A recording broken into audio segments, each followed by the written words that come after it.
சென்னைக்கு அருகே நின்றிருந்த காற்றழுத்த தாழ்வு மண்டலமானது தற்போது வேகம் எடுத்திருக்கிறது. விவரங்களோடு நம்முடைய சிறப்பு செய்தியாளர் லிபிகா விவரம் என்ன?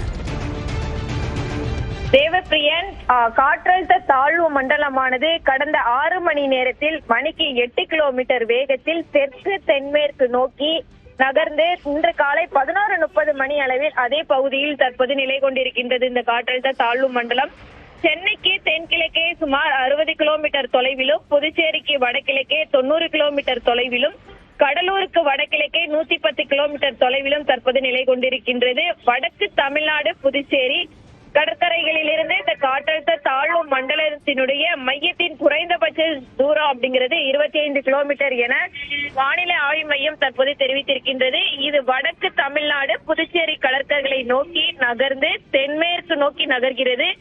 இன்று மாலை வரை இந்த காற்றழுத்த தாழ்வு மண்டலம் அதே பகுதியில் நிலை கொண்டு தன்னுடைய தீவிரத்தை தக்க வைத்துக் கொள்ளும் எனவும் வானிலை ஆய்வு மையம் தெரிவித்திருக்கின்றது.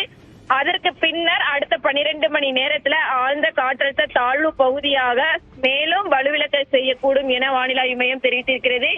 இதன் காரணமாக தமிழகத்தில் சென்னை, திருவள்ளூர், காஞ்சிபுரம், செங்கல்பட்டு ஆகிய வடகடலோர மாவட்டங்களுக்கு இன்று மற்றும் நாளைய தினம் கனமழைக்கான எச்சரிக்கை என்பது விடுக்கப்பட்டிருக்கின்றது. சென்னையை பொறுத்தவரை இன்று மாலை முழுவதும் தொடர்ந்து இது போன்ற மழைப்பொழிவு என்பது இருந்து கொண்டிருக்கும். தேவப்பிரியன், விரிவான தகவலுக்கு நன்றி லிபிகா.